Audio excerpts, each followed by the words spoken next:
Como he explicado en algunas ocasiones, especialmente ahora que los conflictos entre profesores y directores de las escuelas públicas en Estados Unidos, que son absolutos tiranos y que pasan leyes que violan el derecho de los profesores a su libertad de pensamiento y libertad religiosa, y peor todavía el derecho de los padres a ser los primeros educadores de sus hijos.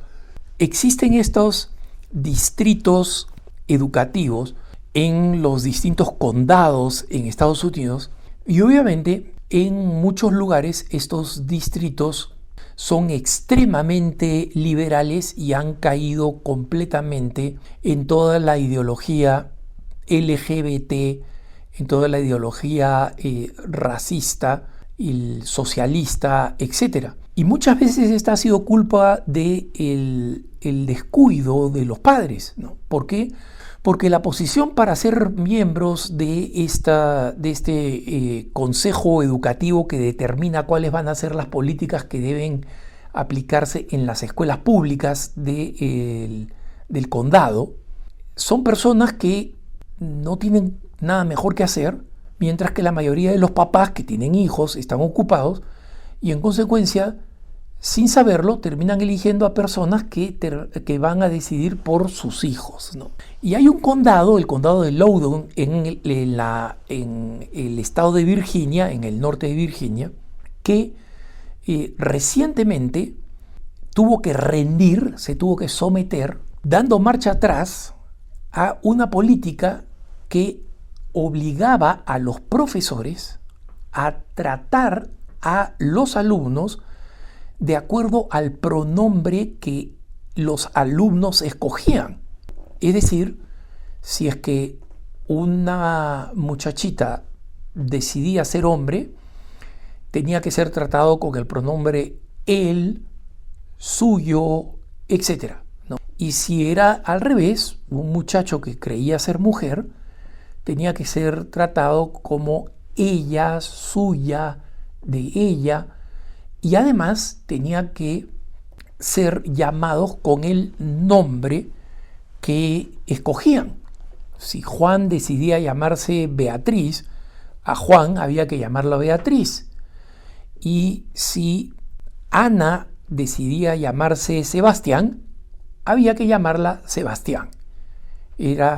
Esto fue normado y puesto por escrito como parte de la disciplina, de las reglas que regían a los profesores. Es más, a los profesores, además de esto, se les prohibía informar a los padres de la decisión de los hijos. O sea, ustedes imagínense, tienen a su hija de 13 años, va al colegio, por miles de razones de confusión, porque se ha visto que justamente la disforia, la llamada disforia de sexo, es en realidad el síntoma de muchísimos otros problemas: haber sido abusados sexualmente, haber sido buleados, tener algunas formas de autismo, miles de cosas que llevan a los niños a pensar que si fueran del sexo opuesto su vida sería mejor. No es verdad que exista una decisión o un movimiento interior irremediable de transgénero, ¿no? Imagínense que su hija o su hijo con algunos de estos problemas decide ir al colegio, cambia de ropa en la escuela, cambia de peinado, y comienza a utilizar o una peluca o una gorra masculina y decide comportarse de una forma completamente opuesta, donde los profesores y las autoridades escolares tienen que asentirlos, tienen que reforzarlos y, en última instancia, asegurarse que los padres no se enteran. Entonces, ¿qué sucedió cuando se procedió con este principio? 3 profesores dijeron que ellos no podían aceptar eso. En primer lugar, porque estas personas estaban yendo en contra de la realidad. y ellos como profesores, como responsables de la educación, de la formación mental y anímica de estos alumnos, no podían colaborar con la mentira, no podían llamar Juana a quien era Juan y viceversa.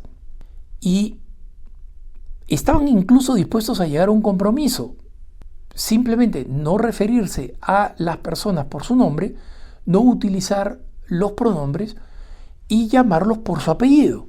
Es decir, Bermúdez, hoy te toca esta tarea, ¿no? Bermúdez, tienes permiso de ir al baño.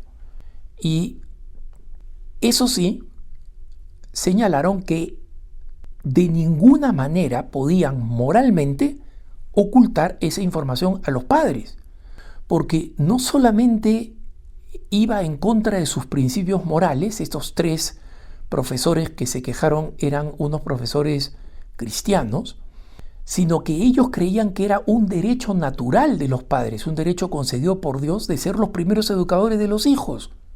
Y en consecuencia, si estos niños, estos jóvenes, estos adolescentes deseaban tomar una decisión de esa radicalidad, los papás tenían que estar informados.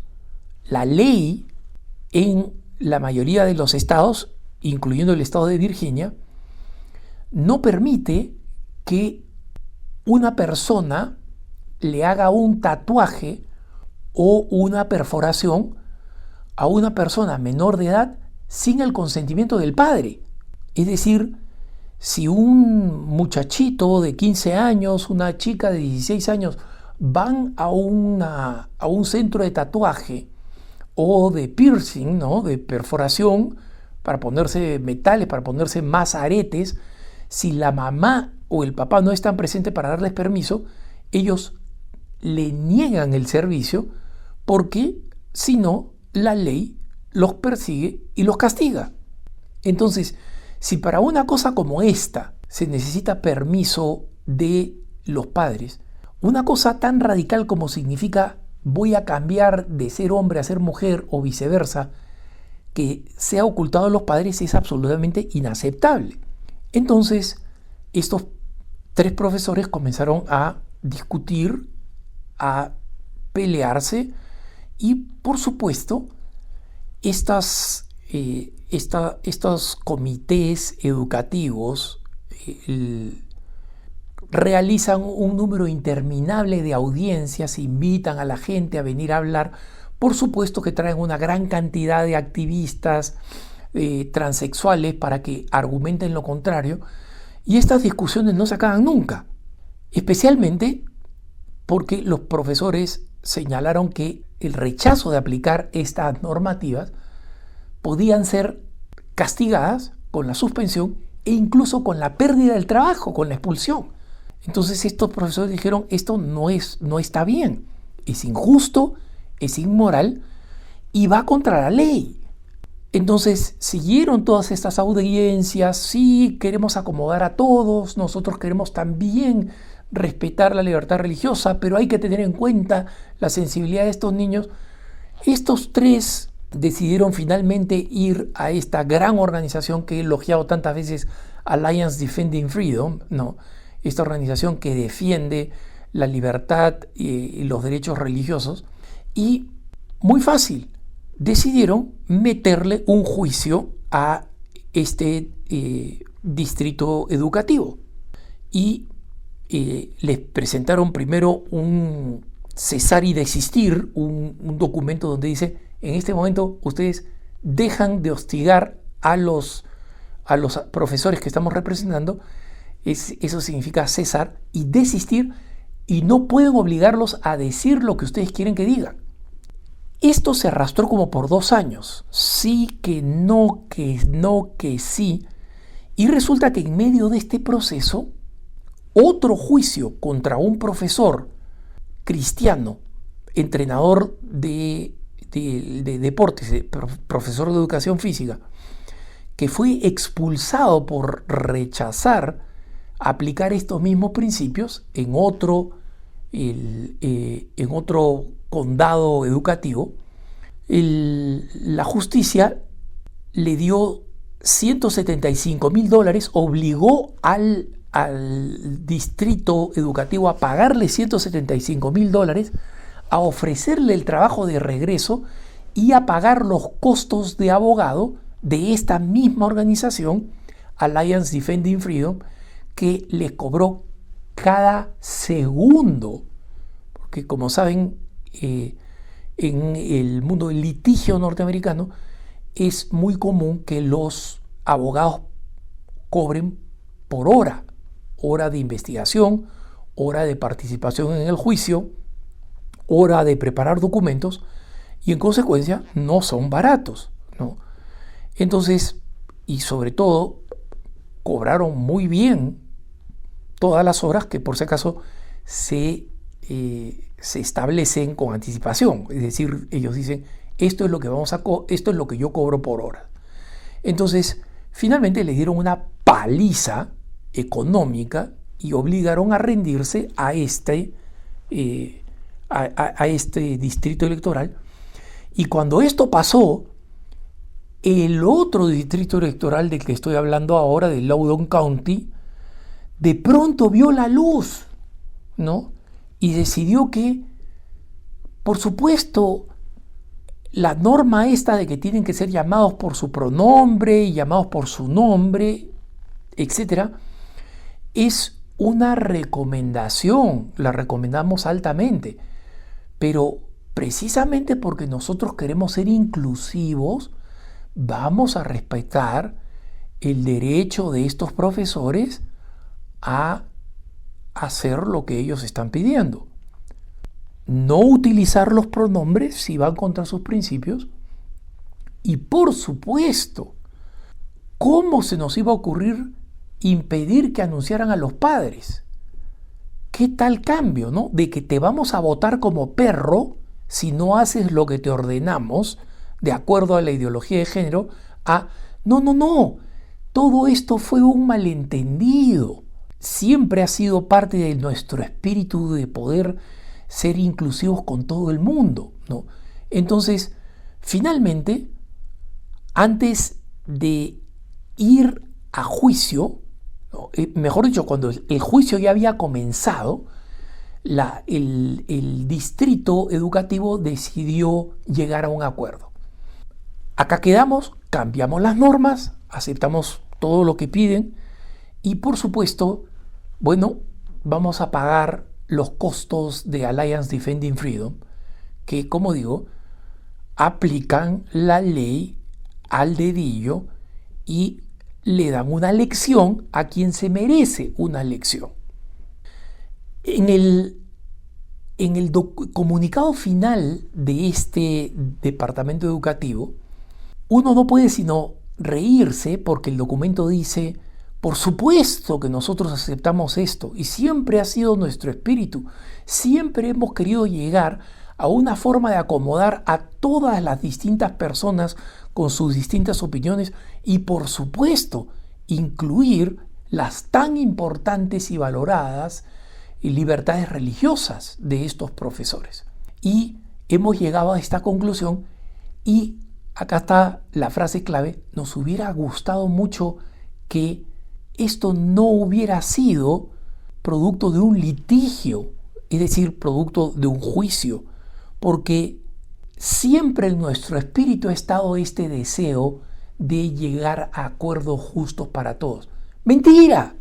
Mentira, cada vez que estos profesores estaban buscando que encontrar una solución a su situación, creaban estas audiencias donde invitaban a todo el mundo, su perro, su gato, su loro y su papagayo, para hacerlos interminables, forzar finalmente a estos profesores a hacerlo.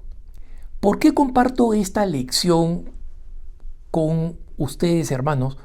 Especialmente con todos los que vivimos en países o los que viven en países como América Latina o España, donde la legislación no es como la norteamericana, que es una legislación de jurisprudencia, ¿no? Es decir, donde pesan más los antecedentes que las leyes escritas, que no existen muchas, ¿no? Es para recordarnos por qué los católicos tenemos que entrar en política y tenemos que asegurarnos que pasamos leyes que defiendan los derechos religiosos.